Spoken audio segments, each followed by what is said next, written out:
Bismillahirrahmanirrahim. Assalamualaikum warahmatullahi wabarakatuh. Waalaikumsalam warahmatullahi wabarakatuh, Dok. Selamat pagi Ibu. Pagi, Dok.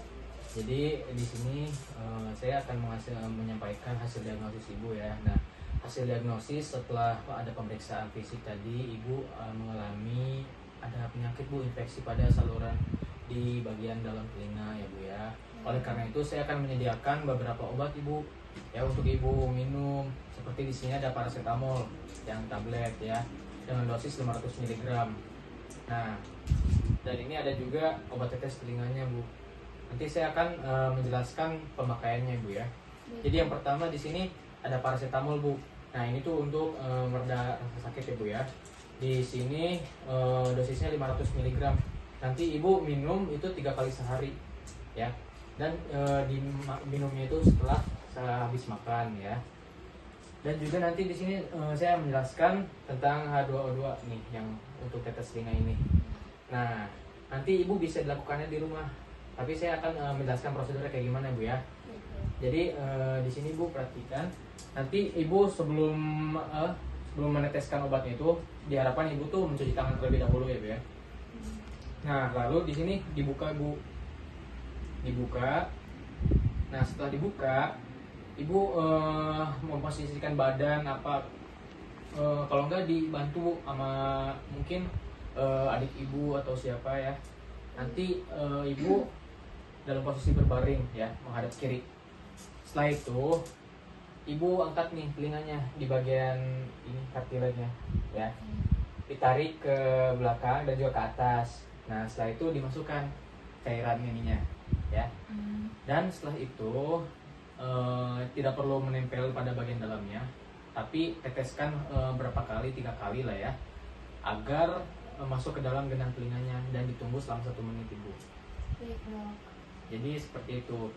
Apakah Ibu bisa meminum obat yang tablet ini Bu? Bisa, Dok. Bisa kan? Oke. Jadi kalau tidak bisa Bu ya, misalkan Ibu mual tiba-tiba atau muntah, itu tidak apa-apa Bu. Tapi ini jangan sampai ini digerus Bu, karena akan merubah dosisnya Bu ya, dosis obatnya, karena ini kalau digerus bisa menyebabkan iritasi pada lambung ya, di saluran pencernaan Ibu juga, dan itu akan menimbulkan masalah baru ya. Jadi seperti itu aja. Nanti bisa silakan dicoba lagi di rumah dengan adik Ibu, ataupun udah menikah Bu? Belum ya. Jadi dicoba di rumah aja. Jadi sekian. Kalau ada ingin tanyakan lagi? Sudah cukup. Sudah cukup. Jadi seperti itu aja Bu ya. Terima kasih Ibu.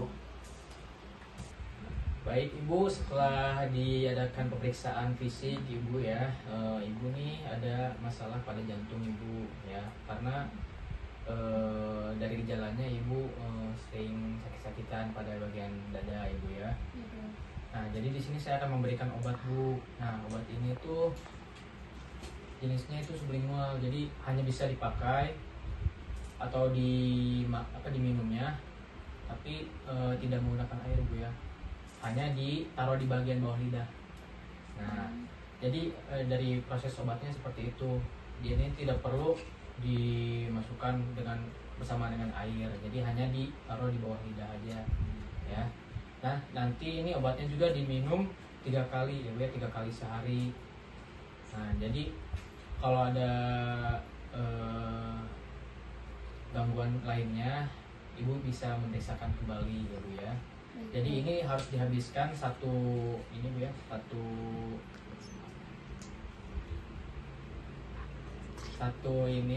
obat ini. Nah, itu harus dihabiskan ya.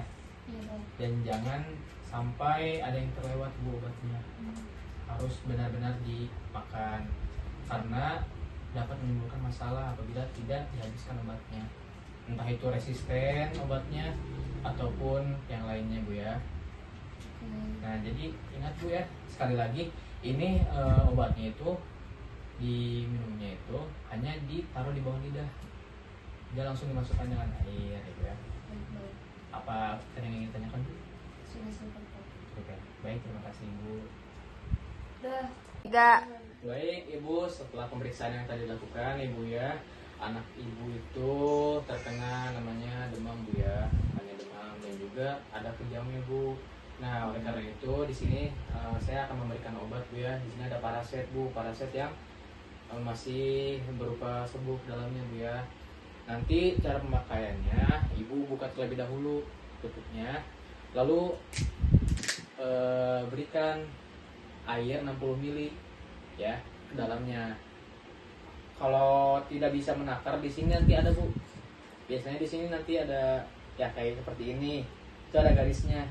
Nah, Ibu tinggal tambahkan air seperti garis yang telah ditentukan di obatnya Bu ya. Nah, kemudian setelah ditambahkan airnya, Ibu kocok terlebih dahulu. Ya, kocok dan diminumkan ke anak Ibu ini 3 kali sehari ya. Dengan di sini setengah sendok makan aja. Ya. Ada yang ditanyakan Ibu sebelumnya? Sudah cukup dok. Ya. Jadi dari yang paracetamol cuma seperti itu aja.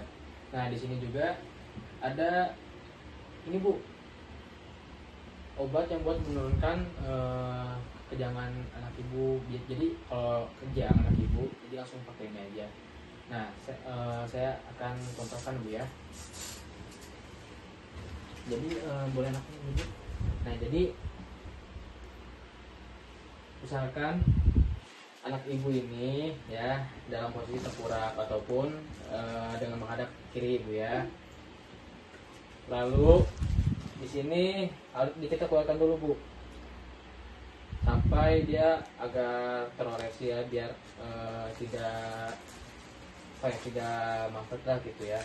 Jadi tinggal masukkan ke rektum anak Ibu ya. Nah di sini dengan hati-hati Bu, pelan-pelan ya. Nah lalu ditekan.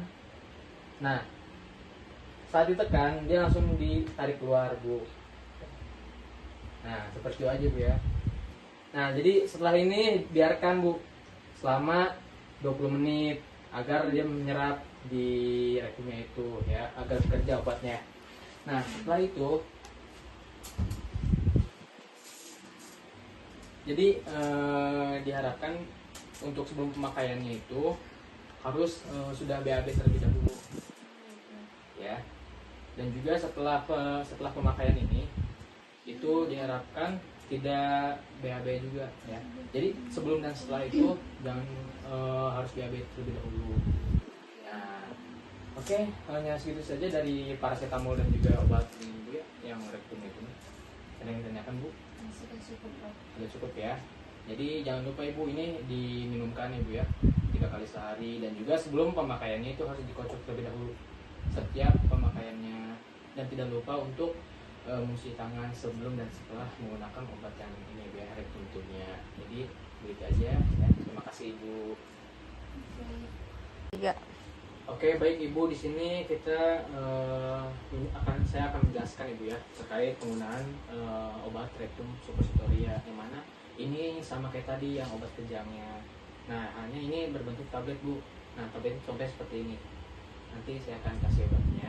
Nah, jadi dalam prosesnya ini sama kayak tadi, dimasukkan ke rektum. Jadi sebelum penggunaannya kita harus menggunakan sarung tangan terlebih dahulu, hand gloves ya, untuk mensterilkan. Karena tangan kita yang akan masuk ke dalam rektum tersebut. Nah, setelah kita cuci tangan dan juga menggunakan hand gloves, nanti pasiennya itu ataupun anak Ibu tadi itu akan dibaringkan terlebih dahulu ataupun dalam posisi jongkok Ibu ya.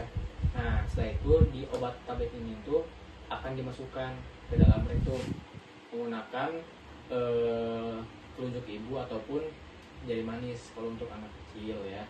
Nah, itu dimasukkan secara perlahan, dan juga jangan sampai terlalu dalam ataupun terlalu keluar dari rektum, karena dalam prosesnya juga akan membuat obat itu keluar lagi. Jadi sebelum penggunaannya juga ini harus dibekukan terlebih dahulu agar obatnya tidak kenyal. Karena kenapa? Dalam posisi suhu tubuh yang normal, obat ini akan meleleh sendirinya gitu ya. Jadi sebelumnya harus dibekukan terlebih dahulu. Nah, jadi ada yang ditanyakan itu? Sudah cukup dok. Oke, cukup ya. Jadi prosesnya sama kayak tadi, tapi bedanya ini berbentuknya tablet ini yang dimasukkan ke dalam rektum, bukan seperti yang tuh. Baik Ibu. Oke. Baik, terima kasih Ibu. Dah. Baik, bismillahirrahmanirrahim Ibu ya. Jadi terkait hasil dari pemeriksaan fisik tadi, Ibu mengalami infeksi pada saluran pernapasan, terutama di bagian hidung. Nah, itu tepatnya di sinus, sinus hidung Ibu. Nah, jadi di sini saya akan memberikan obat tetes hidung pada Ibu ya, yang mana ini dapat mengurangi dari iritasi tersebut ya, dalam hidung tersebut. Nah, ini digunakan itu di pagi hari dan di malam hari ya. Ya, jangan banyak, satu tetes saja. Tapi asalkan dengan caranya benar. Ya, saya akan menjelaskan prosedurnya. Jadi bisa dicontohkan Bu ya. Jadi pertama buka terlebih dahulu ya. Lalu boleh diperagakan Ibu ya. Jadi seperti ini Bu. Jadi dalam posisi duduk ataupun berbaring. Nah, posisi kepala Ibu agak mengadah ke belakang. Nah, ya. Nah, setelah itu tinggal ditetesin Bu. Nah, jadi tidak usah masuk ke dalam hidungnya karena akan menyebabkan reaksi bersin Bu ya. Jadi hanya seperti ini Bu. Diteteskan ke bagian dalamnya. Jadi jangan sampai ke pinggir-pinggirnya karena terdapat bulu hidung ya Bu ya. Jadi seperti itu aja. Untuk dari pemakaiannya tadi ya, pagi dan malam hari. Nah, dan juga kalau sudah merasa lebih baik, tidak usah memakainya Bu ya. Dan juga bisa konsultasi kembali ke sini ya. Baik. Ada yang ditanyakan Bu? Sudah cukup ya. Baik, terima kasih Ibu. Semoga sehat Ibu ya. Ya. Baik, bismillahirrahmanirrahim Ibu ya. Terkait hasil dari pemeriksaan fisik tadi dan juga gejala yang terlihat Ibu ya, tanda-tanda juga ada. Ibu mengalami iritasi pada mata yang menyebabkan dari tanda-tandanya mata Ibu itu merah ya, merah. Dan di sini saya akan memberikan obat Ibu ya, obat tetes mata yang mana ini digunakan saat pagi hari sebelum kegiatannya ya. Dan usahakan setelah pemakaian ini itu tidak dalam posisi Ibu terkena debu lagi atau apa. Jadi harus benar-benar steril. Dan juga sebelum penggunaannya ini harus menggunakan hand gloves tangan ya. Dan juga saya akan menjelaskan cara prosedur pemakaiannya. Nah, jadi boleh saya contohkan Ibu? Oke, baik. Di sini awal kita buka ya matanya. Nah, lalu dalam posisi duduk ataupun berbaring ya. Nah, kepala Ibu mengadah. Nah, saat ini kemudian diteteskan di bagian konjungtiva ya, tengah konjungtivanya, boleh kayak gitu. Nah, di bagian konjungtiva dan tidak harus terkena korneanya. Karena jika terkena pada kornea mata itu dapat menyebabkan kerusakan jaringan mata yang akan mengganggu penglihatan Ibu ya, apabila terkena korneanya. Jadi usahakan harus benar-benar dari awalnya steril dan juga pada penggunaannya di bagian konjungtiva ya, jangan di bagian kornea. Baik. Dan juga teteskan sesuai dosis 1 sampai 3 kali tetes saja ya. Nah, jadi dipakainya sebelum kegiatan hanya itu aja. Nah, jadi sebelum penggunaan juga itu harus benar-benar dibersihkan seluruh area matanya ya, di bagian kelopak ataupun di bagian bawah mata. Nah, itu harus dibersihkan menggunakan tisu basah ataupun cairan lainnya ya, kayak pembersih. Jadi begitu aja Ibu ya. Ada yang ingin tanyakan Ibu sebelumnya? Baik, begitu saja. Ini silakan Ibu obatnya ya. Jadi semoga lekas sehat Ibu.